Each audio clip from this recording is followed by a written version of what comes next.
Hatchet Epilogue.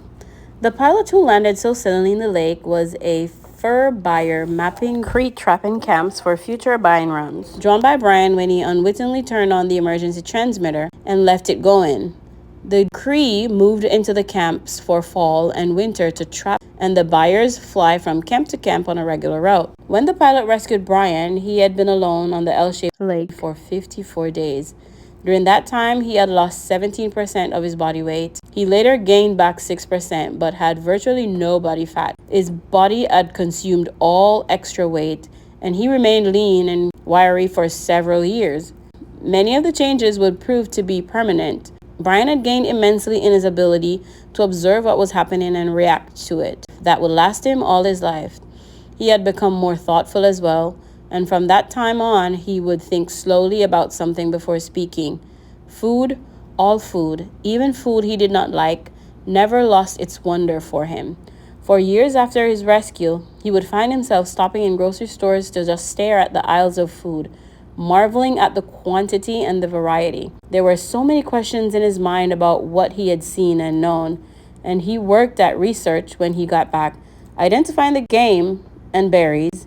Gut cherries were termed choke cherries and made good jelly. The nut bushes where the food birds hid were hazelnut bushes.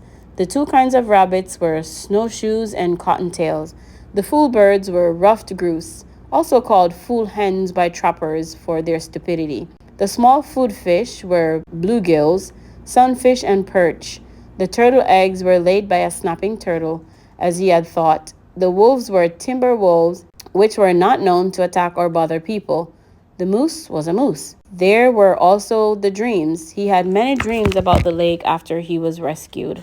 The Canadian government sent a team in to recover the body of the pilot, and they took reporters who naturally took pictures and filmed the whole campsite, the shelter, all of it. For a brief time, the press made much of Brian, and he was interviewed for several networks, but to the fewer, dead within a few months. A writer showed up who wanted to do a book on the complete adventure, as he called it, but he turned out to be a dreamer, and it all came to nothing but talk. Still, Brian was given copies of the pictures and tape, and looking at them seemed to trigger the dreams. They were not nightmares. None of them were frightening, but he would awaken at times with them. Just awaken and sit up and think of the lake, the forest, the fire at night, the night birds singing, the fish jumping, sit in the dark alone and think of them, and it was not bad and would never be bad for him. Predictions are, for the most part, ineffective, but it might be interesting to note that had Brian not been rescued when he was, had he been forced to go into hard fall, perhaps winter, it would have been very rough on him. When the lake froze, he would have lost the fish, and when the snow got deep, he would have had trouble moving at all. Game becomes seemingly plentiful in the fall.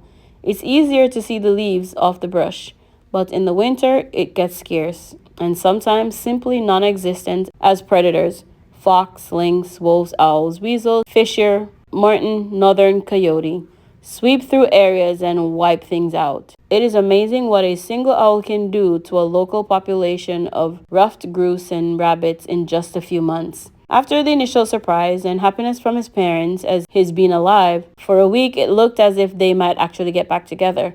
Things rapidly went back to normal. His father returned to the northern oil fields where Brian eventually visited him, and his mother stayed in the city, worked at her career in real estate, and continued to see the man in the station wagon. Brian tried several times to tell his father, came really close once to doing it, but in the end never said a word about the man or what he knew. The secret.